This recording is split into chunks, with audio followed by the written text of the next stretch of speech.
All right, welcome to Cluster Fun. Yeah, that's right. Zulgad, Danny Cunningham in Cleveland, I believe, at Browns camp, and by my side, my buddy, Chip Scoggins from the Star Tribune.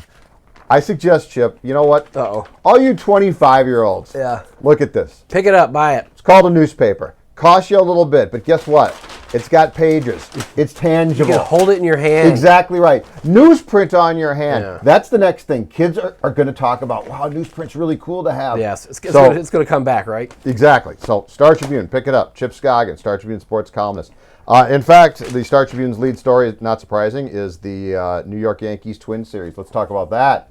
Your impressions from the three-game series in which the Twins took one of three, looked in great shape on Tuesday to take two of three, but ultimately lost. Obviously, it was epic in terms of excitement and drama and back and forth and home runs and runs. But last night, I thought was very disappointing to have your all-star pitcher, and granted, he's not pitching the way he did early in the year, but for Odorizzi to go out there and it felt like batting practice. I mean, they were just hitting rocket after rocket off him.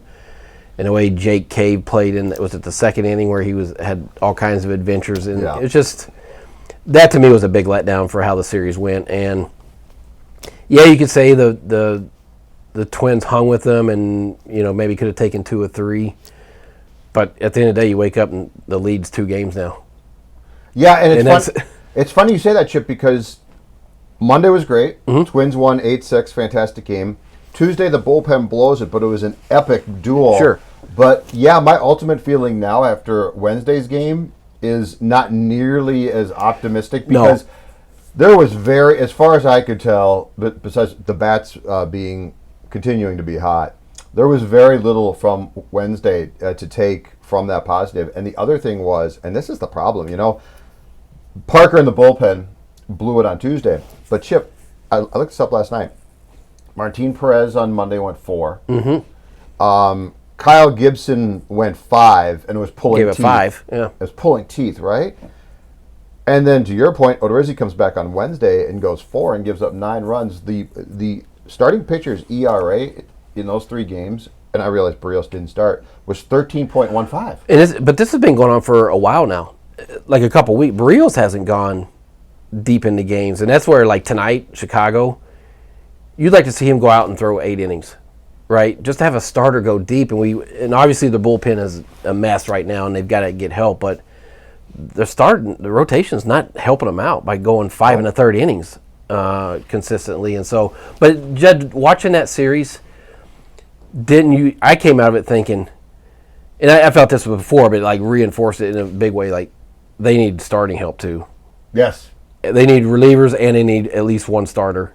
Yes, because they have one reliever you can trust right now. One. Yeah, and he's fried. And they're going to run him in the ground. And in an October series against the Yankees, would you trust Odorizzi at this point, the way he's pitching right now? No. You'd want Barrios and a Bumgarner or who do you trust? Barrios. I'd start Barrios, but after that, I don't trust Gibson. Against that lineup? No. I don't trust Odorizzi. I don't really trust Perez. I mean, here's the scary thing, and here's why. Unless you just are going to decide, you know what, this isn't real. Right now, among the starters, my second guy I might trust, and I think he'd get shelled, is Pineda. The way he's pitching right now. What's that saying? If you look at the snapshot right now, yeah, for sure. And so, and I don't know if you're going to be able to get 2 relievers and a starter before the trade deadline. But yeah, I just don't think you can keep saying, all right, offense, go score 9 runs. No. But the Yankees... And maybe they're capable, but that's a hard way to live. And Chipper, I said this the day that the Yankees acquired Encarnacion from Seattle in June. I said the Yankees are not prepared to beat you 17-16. Sure. And they will. And they can. And they're going to get pitching. Yeah. But they are prepared, and they did it here. They are prepared to beat you by scoring 17 to 20 runs. And so you're right. You can't just say, but we're good too offensively. Yeah. Now, here's what my question now is, after watching this series, does Falvey come away saying, okay, I need to add 2 bullpen arms and a starter, which we all think, or does he say... we're not that in that class? Yeah. Well, I mean, Judd, you look at the second game, man. That should have been 1. So now if they win that, you're thinking, okay, we won 2 of 3 from the Yankees. Yeah. Granted, the pitching, we had to win shootouts, but we won 2 or 3. I hope he doesn't do that because you're talking about the best team in the league, and you had a chance to win 2 or 3. Last night, I don't think you would. Odorizzi, I mean, yeah, they cut it. They made it reasonable. But he didn't give you a chance. He didn't give you a chance. Your offense did again. But I still think if you go, and let's be honest, how many balls, and I don't know if one player changed it, but if Buxton's in the lineup, do they win 2 or 3 games? Oh, yeah, because he makes catches and throws. There's probably 5 that he would have caught in this series that dropped. Yeah. Yes. And your offense is better. Don't forget, C.J. Crone's not playing. And so I hope it doesn't put them say, well, we're not in that category. Where to me, it emboldened me to say, you know what, we've got to get a starter. We got to get at least one reliever.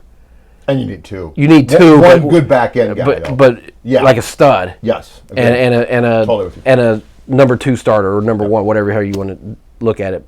I hope it emboldens that say, you know what, this is still a good team. Mm-hmm. Just the pitching, I mean, how many 4 relievers they've basically cut? DFA'd since July 11th, which was a Saturday. Mejia, McGill, Morin, Parker.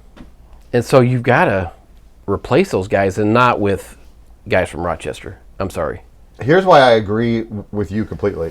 While the Yankees are very, very good and can score tons of runs and are definitely a threat to go out and add to their pitching staff, I agree with you too because, let's sit here and talk about if we hoard all the prospects and 2022, but you don't know what baseball, you don't know what the American League is going to look like. I can tell you right now, if you go, and this might hurt, but if you go make trades that in 2022, you're going to say, damn, I wish we didn't have to do that because prospects have come up and developed that you had for other teams, Chip. You are still looking at a year right now in 2019, the American League, the Yankees, Houston, and you, possibly. Yeah. And you. So these opportunities where the American League, let's face it, not good. Yeah. So you've got a chance to get to the playoffs, and now the only thing that you have to do then is position yourself, right? Mm-hmm. So I'm with you, and I think, unfortunately, for the Twins, because they don't like this, they're going to need to go outside that comfort zone and seize this one. And if the American League was really good, like if there were 5 more good teams, I might be like, oh, okay, I'd back off. But it's not. And I know executives have to do their job as if they're going to be in that position for 15 years. But you're talking about 23, 24. There's no guarantee you won't have another regime change by then. Absolutely. So I wouldn't,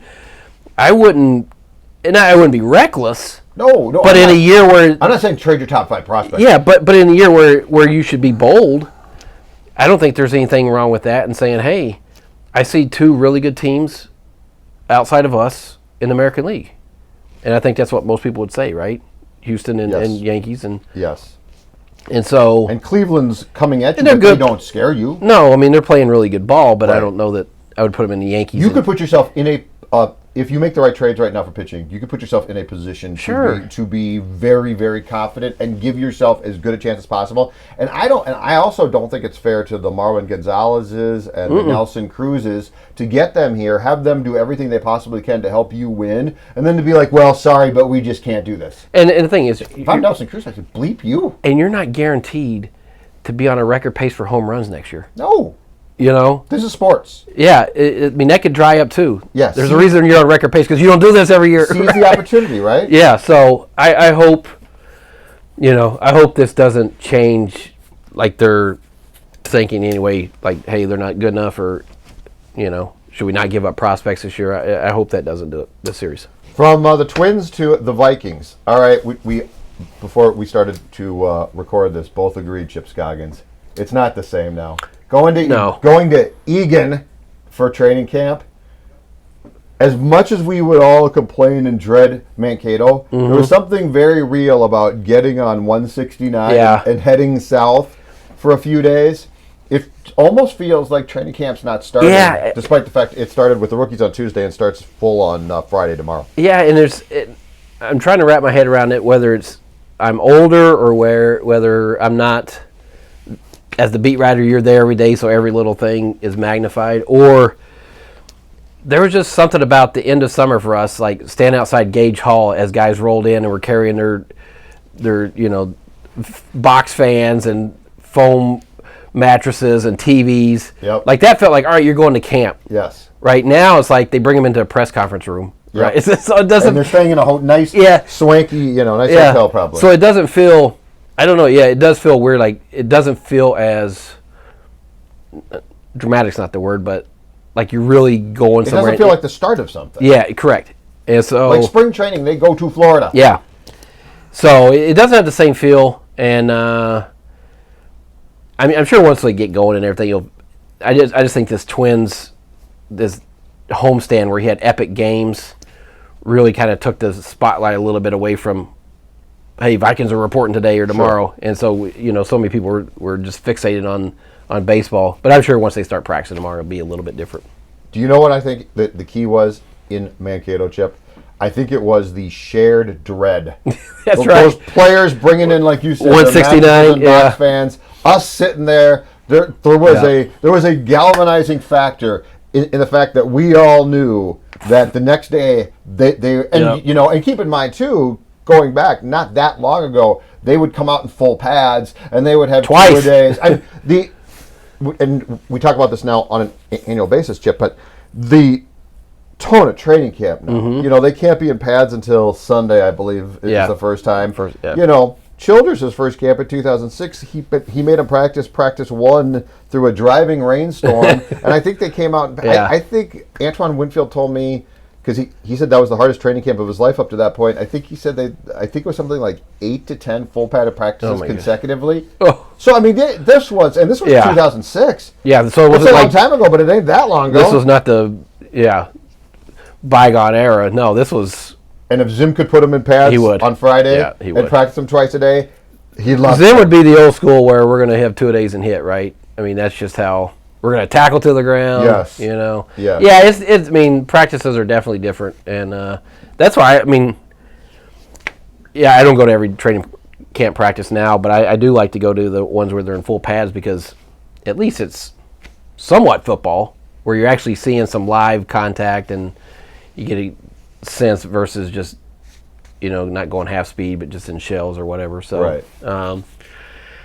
I mean it's there's a lot of storylines there, but what's your favorite storyline? I think it's still got to be Cousins in the offense, right? I mean, I want to see how the new offense looks, and I think it's going to have the Gary Kubiak flavor to it, but it's got to be Cousins in big games. Kevin Stefanski, sir. That's right. Gary Kubiak. Yeah. Gary Kubiak, as far as I can tell, is a part-time employee. He's capped at 38 hours per week, so they don't have to pay benefits. That's right. Yeah, it's and then you have a run game coordinator now in Dennison, and somebody told me don't overlook his impact in this whole thing because they got to run. I mean, they finished 30th in running last year. Well, and Sprono, but before he passed away, had that job. Not maybe.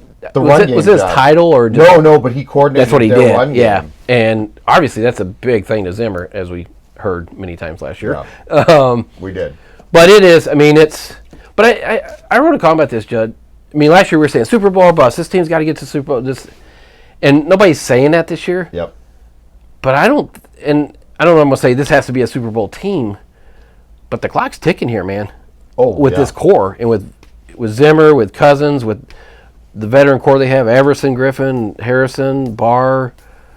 I mean, and depending on if you're not going to do it now, then when? This is the type of year too. Depending on how things go, that can cost people their jobs. Sure. If they don't this is not that's too bad. You won 8 games. This is if you win 8 games, they're going to look long and hard at changes. Well, and Cousins then doesn't get an extension. There's a ripple effect that will come off 2019, regardless of what happens. After this year, Cousins in a contract year. Yeah, that's what I'm saying. If it doesn't go to the playoffs, are you at the point where we better draft a quarterback? Yes. Like high. Yes. Yeah. Aren't you? I would think so. Yeah, because you if can't. If they don't have a good year offensively, and Cousins, I get it. Diggs gets hurt. Thielen gets hurt. That'd be the context. That changes things. The context of it. But if Kirk Cousins comes out and sort of repeats 2018 and doesn't play well in big games, that's going to be it after 2. You bring him back next year and then say sayonara. It didn't work. Yeah, but then the question becomes: does the GM who brought him here also pay the price? Well, does the coach get to keep his job because you don't want to settle a new GM with the current coach? And the thing is, they picked up the option year on both Zim and in Spielman's contracts. But to me, that's just a severance package. That's not. Means That's not. nothing. That's not ironclad security. That's just how you get a buyout if because this is going to be a lame duck year. Absolutely. So. All right. It was an Access Vikings reunion only. The show is now called Cluster Fun. He is Chip. I'm Judd. Remember, go out. Go buy paper. Kids, go out, pick up a paper. Go. You know what? It's good for you. That's right. Ink on your hands. Nothing wrong with it. Talk to you later.